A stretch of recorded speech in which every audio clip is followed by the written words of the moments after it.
Hi everybody. I thought it would be a nice idea to start a new daily read. So today I'm going to start a new book and it's going to be this one. It's called Letters from the Lighthouse and it's written by Emma Carroll. I've been wanting to read this book for such a long time and I thought, well, why not do it now while we're in lockdown? So here we go.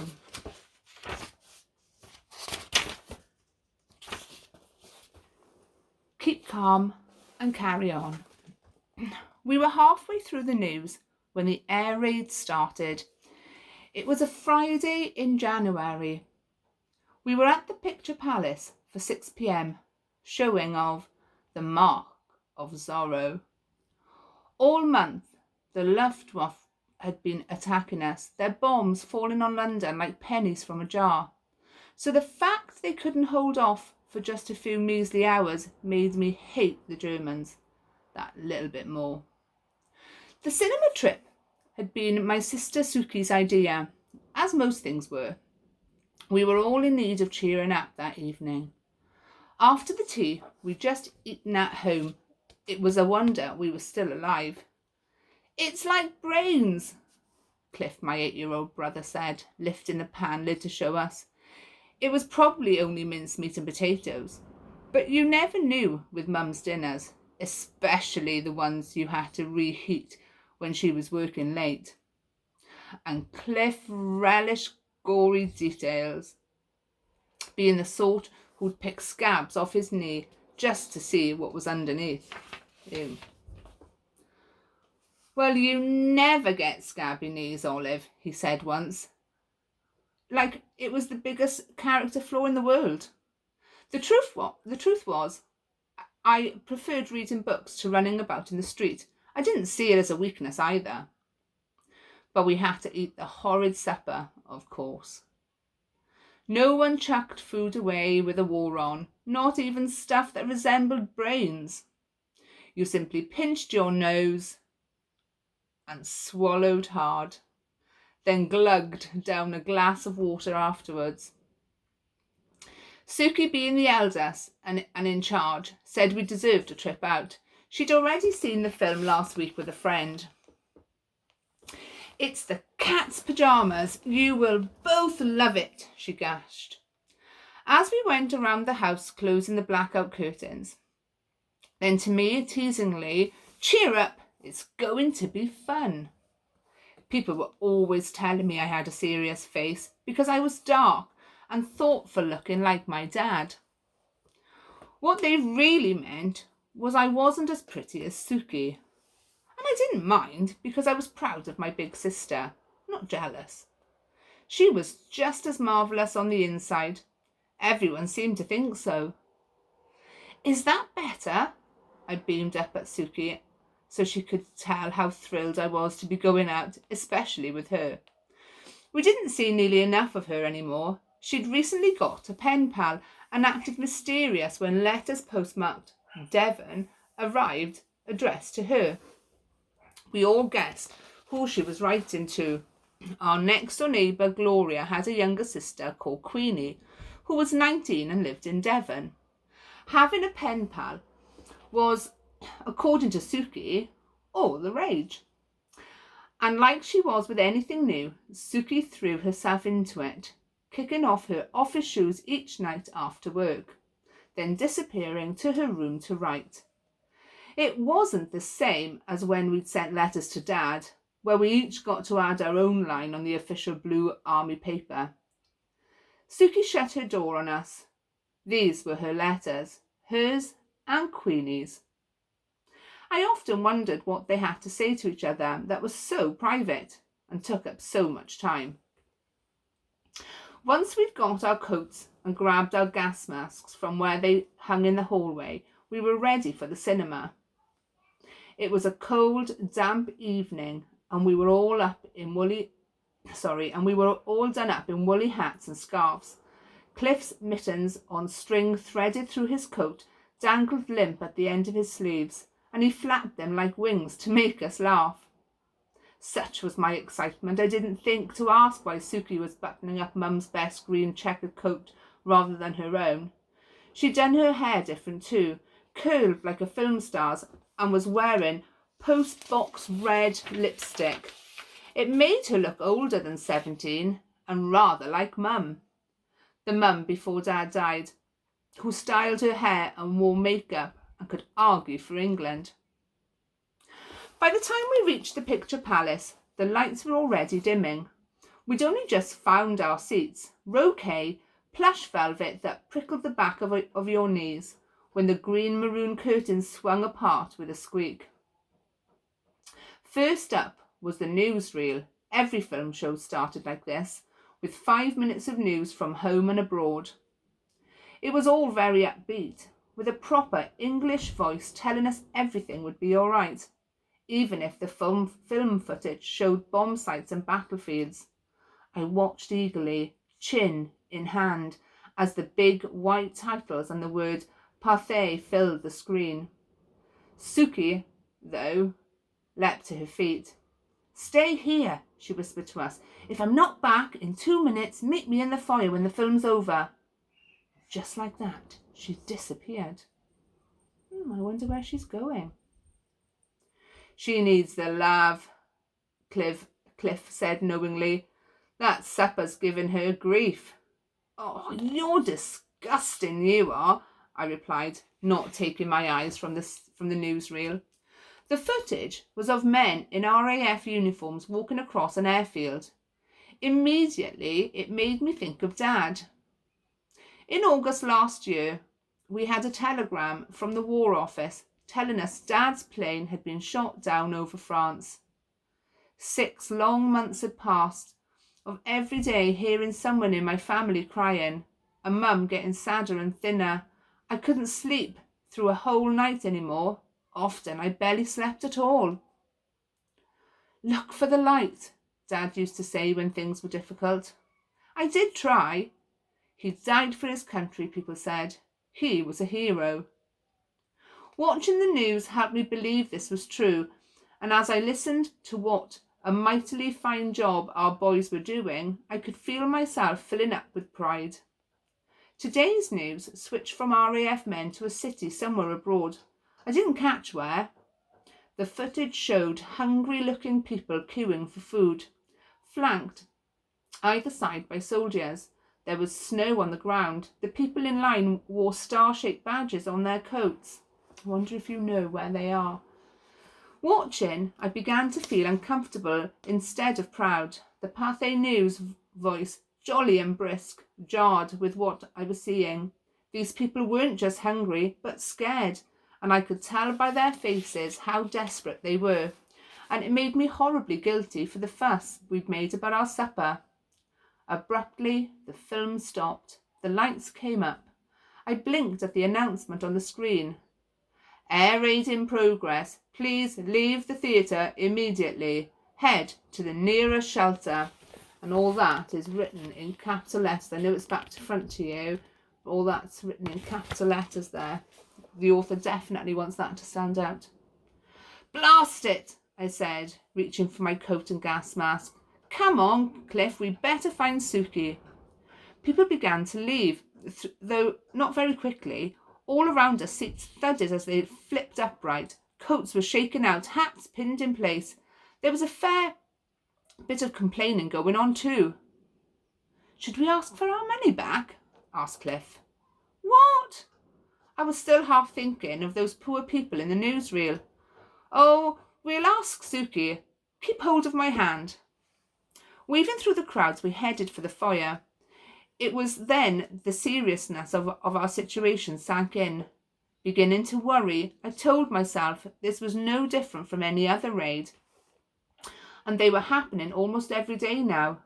Most of the action was down near the docks, on Fairfoot Road, where we lived. They'd been more of an annoyance, forcing you out of bed in the middle of the night and into a freezing cold air raid shelter. In the foyer, the lights were off. All I could see were the outlines of the front doors and the cash desk just inside.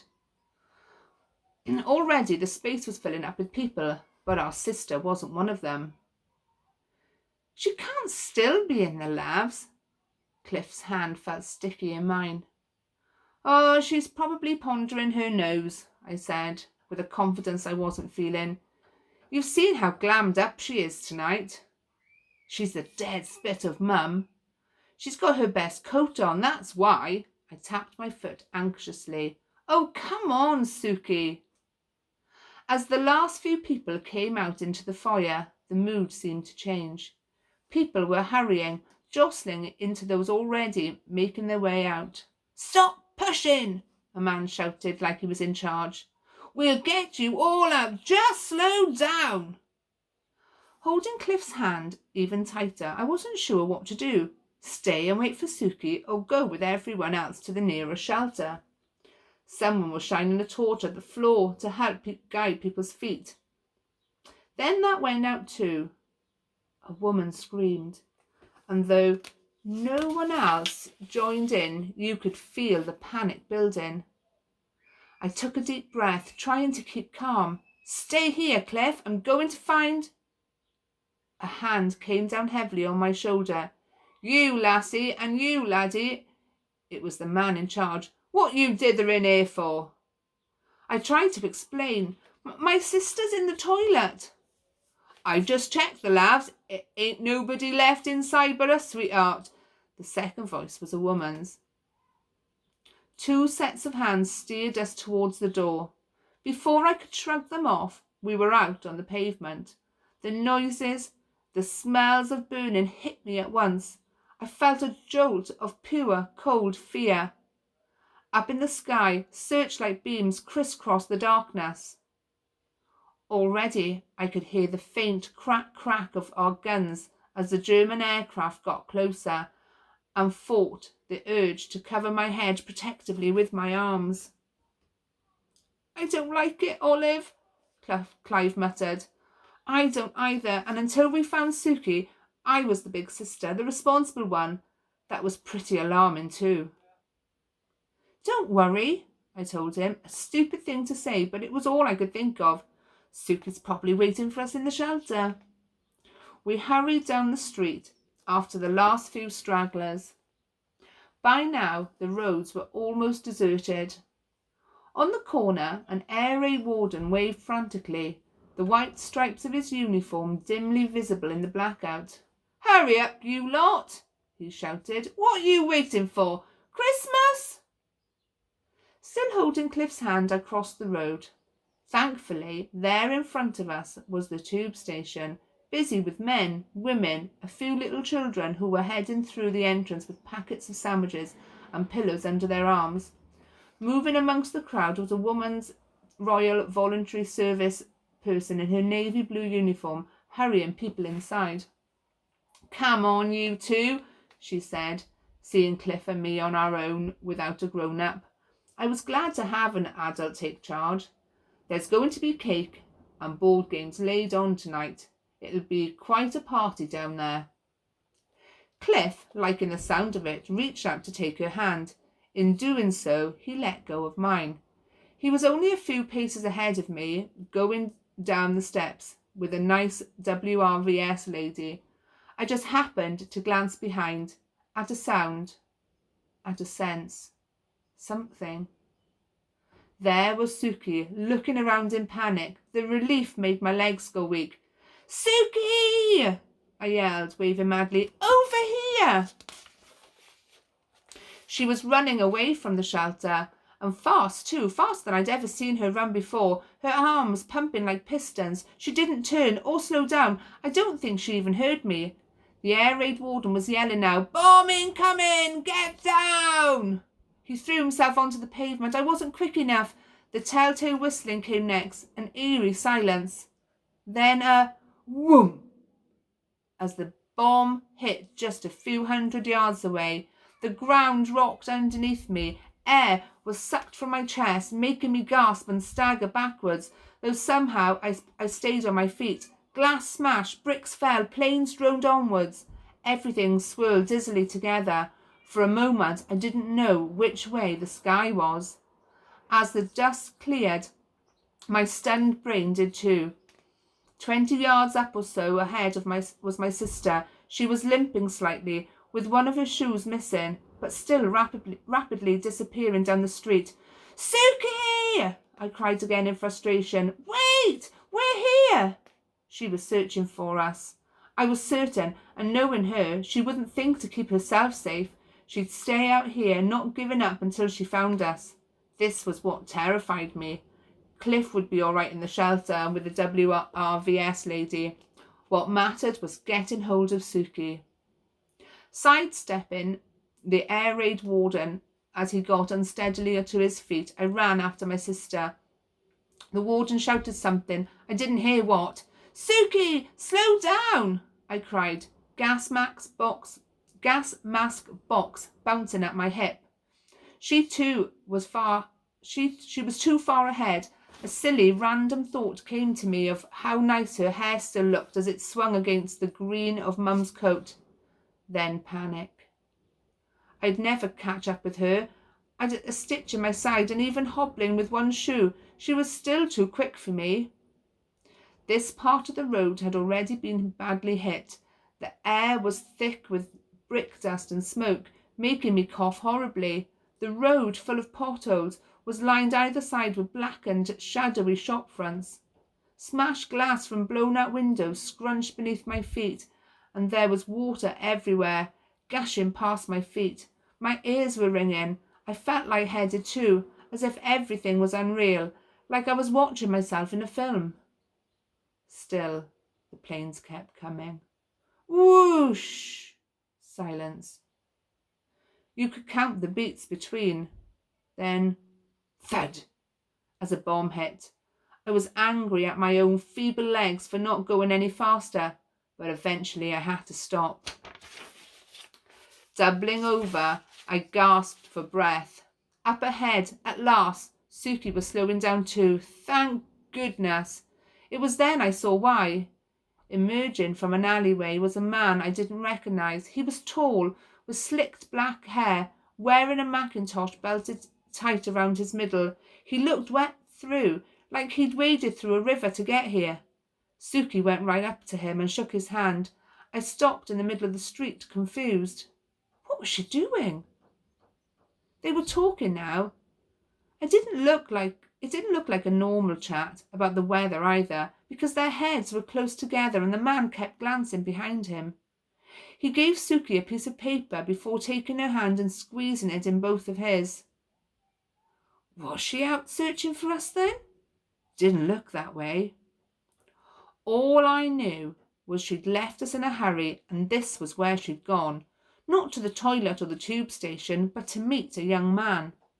It was probably why she'd got glammed up in the first place. I didn't know whether to laugh or burst into tears. "Suki!" I yelled. She spun around. A strange look flitted over her face as the man shrank back into the shadows. Suki hobbled towards me, shaking her head. "You shouldn't have followed me," she sounded furious, frightened. It made me scared too. I grabbed onto her coat sleeve. Now I'd found her, I wasn't letting go. As more planes droned overhead, she glanced worriedly at the sky. "Oh, get down!" A terrific whoomp pitched me forwards onto my knees. All round I heard cracking sounds as windows bent inwards. Another bomb hit with a thump. Something heavy was falling nearby. I cowered down, too terrified to look. A minute passed, or it might have even been an hour. I was too disorientated to be sure. When I did lift my head to look around, the street was full of glass and water. A burst main soaked everything like a downpour. Suki was nowhere to be seen. The ringing in my ears was deafening. Where the shop fronts had been before was now just a heap of smoking rubble. I tried to stand, only suddenly there was nothing to stand on. The air filled with screaming and a horrid smell like burning hair. The sky flashed brilliant white. I felt myself lift up and up, like I'd never stop. There was no air to breathe. Then I was falling down again, very hard and very fast. I don't remember the landing part. I'm going to stop there. That's the first chapter. That chapter was called, a nice introduction to our story, Keep Calm and Carry On. So I'm going to add some questions onto Kahoot based on that first chapter. I hope you do really well. Bye, guys.